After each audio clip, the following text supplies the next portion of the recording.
Most gardeners think June is the best time to finally sit back and let their tomato plants do the work. And honestly, who could blame them? The weather is warm, the plants look strong, and everything seems to be going in the right direction. But here's what nobody tells you until it's already too late. June is actually the month that kills more tomato plants than any other, and the worst part is, most of it happens because of things gardeners do on purpose, thinking they are helping. One of these mistakes is so damaging, so quietly destructive, that by the time you notice something is wrong, the plant has already crossed a point where recovery is almost impossible. That is number 3 on this list, and you are going to want to stay for it. Welcome back to Earthly Gardening. If you are just finding this channel for the first time, you are in the right place. Everything here is built around helping you grow better without spending more, and today's video is exactly that kind of content. And to the family who keeps coming back, you already know we do not do fluff here. Real tips, real results, no filler. Before we get into it, do me a quick favor. Hit that subscribe button if you have not already, because this is the kind of channel you want in your corner every single growing season. And if you have a fellow gardener in your life, share this video with them. It could genuinely save their tomato plants this June. Now, let's get into it. Mistake number 1, watering at the wrong time of day. Most people know tomatoes need consistent water in June. The heat picks up, the soil dries faster, and the natural response is to water more often. That part is right. But when you water, that is where a lot of gardeners quietly destroy the very plants they are trying to keep alive. Watering in the middle of the day, when the sun is at its peak, is one of the most common habits in the garden and one of the most damaging ones. When water hits the leaves and soil under that kind of heat, it does not absorb the way you expect.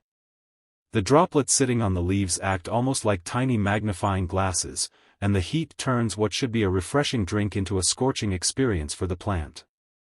The leaves end up with burned spots, the roots get confused by the sudden temperature shock between the cool water and the hot soil, and the whole plant goes into a mild stress response that slows down everything, from fruit development to nutrient absorption.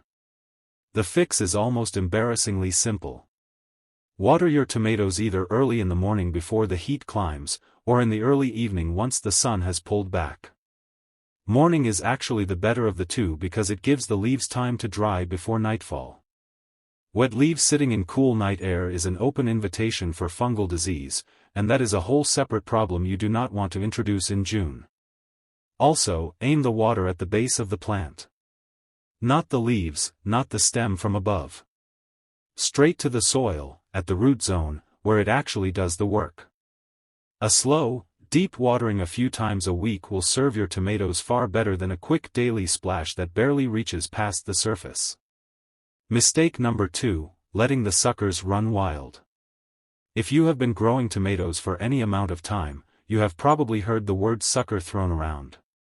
But what most guides do not explain well enough is why removing them in June specifically matters so much more than at any other point in the season.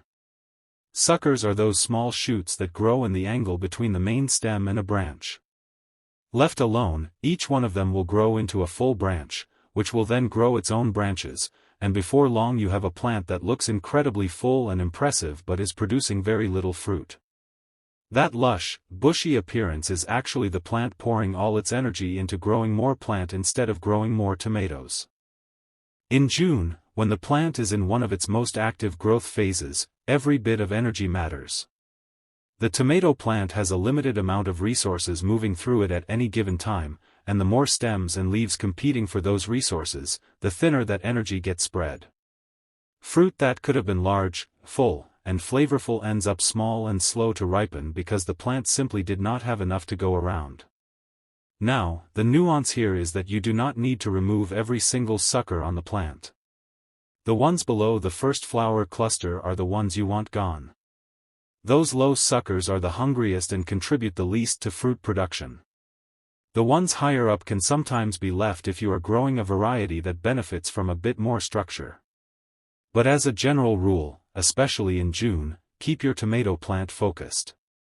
One strong main stem with well-chosen branches will always outperform a wild, bushy plant with energy scattered in 15 directions. Remove suckers when they are small, ideally under 2 inches. At that size you can pinch them off with your fingers cleanly. Once they get bigger, you are creating a wound on the plant that needs more time to heal, and in summer heat that healing process opens the door for disease. Mistake number 3, ignoring the soil temperature. This is the one. This is the mistake that does not look like a mistake until it has already done the damage, and by then most gardeners are standing there wondering why a plant that looked perfectly healthy 2 weeks ago is now wilting, yellowing, and dropping flowers like it has given up entirely. In June, air temperature gets most of the attention. People watch the forecast, worry about heat waves, maybe throw some shade cloth over the garden. But the soil temperature is doing something completely separate underneath all of that, and almost nobody is paying attention to it. When soil temperature climbs above a certain point, and in June under direct sun it can get far hotter than the air above it, the roots of the tomato plant begin to shut down. Not dramatically, not all at once, but gradually and silently. The root system becomes less efficient at pulling water and nutrients up through the plant even when both are present in the soil. So the plant looks like it is struggling from drought or nutrient deficiency, and gardeners respond by watering more and fertilizing more, neither of which actually addresses the real problem. The roots cannot process what is already there because the soil around them is simply too hot. This is what kills plants. Not in a sudden, obvious way, but in that slow, confusing decline that has gardeners second-guessing everything they are doing. The answer is mulch, and specifically mulch applied correctly. A layer of organic mulch around 3 to 4 inches thick laid around the base of your tomato plants, keeping a small gap right around the stem itself, acts as an insulator for the soil. It keeps the temperature underneath significantly cooler than the exposed surface, it holds moisture so the roots stay in a stable environment, and it slowly breaks down over the season to feed the soil beneath it. Straw works beautifully for this. So does shredded leaves, wood chips, or even dried grass clippings. Whatever you have access to without spending much. The point is to cover that soil and protect what is happening beneath it. Once you start doing this, the difference in your tomato plants through the heat of June and July is not subtle. It is the kind of change that makes you wonder why nobody made a bigger deal of it sooner. Mistake number 4, over-fertilizing during a heat wave. June often brings that irresistible urge to push the garden harder. The plants are big, the season feels like it is really getting going, and adding more fertilizer feels like the right move to get bigger, faster results. For tomatoes in June, that logic backfires in a way that is genuinely surprising. When temperatures rise and the plant is already under heat stress, its ability to absorb and process fertilizer, especially nitrogen-heavy fertilizer, slows down considerably. But the fertilizer sitting in the soil does not slow down.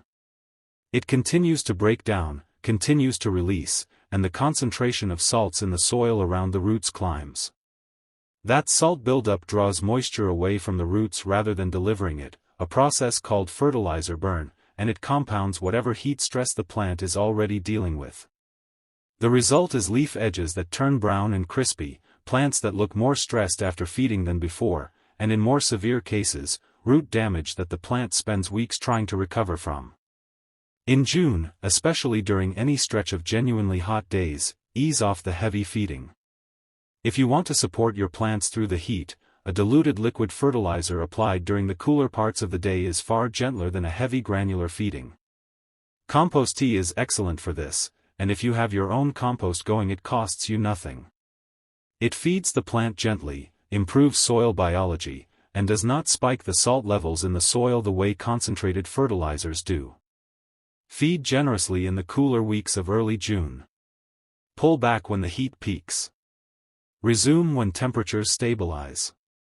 Your tomatoes will reward that kind of attentiveness in a way that heavy-handed feeding never will. If you are still here, do me a solid and drop a comment below telling me which of these mistakes you have been making. I genuinely want to know, and your comment helps this video reach more gardeners who need it. And if you have not liked the video yet, now is a good time. It takes 1 second and it keeps this kind of content coming. Mistake number 5, pruning too hard too late in the season. Pruning tomatoes is one of those tasks that feels productive. You are out in the garden, making decisions, shaping the plant, and walking away with a pile of clippings that makes it look like real work was done. The problem is that aggressive pruning done at the wrong time in June does something most gardeners do not expect. It triggers the plant to go back into a vegetative growth mode right when it should be shifting all its attention toward producing and ripening fruit. Tomatoes have a natural rhythm. In the earlier weeks they focus on building structure. Then they shift into flowering and fruiting.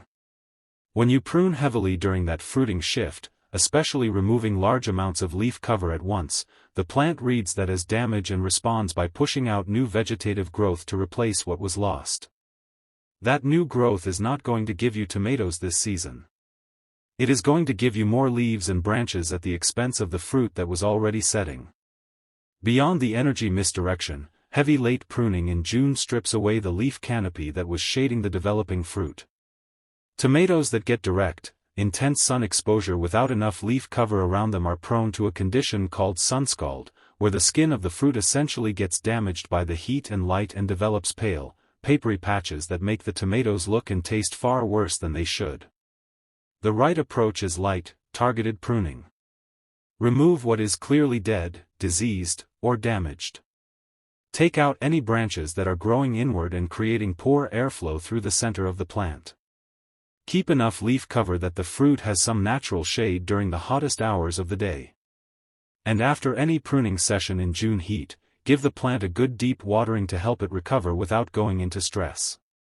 Tomatoes are resilient, but they respond to how you treat them.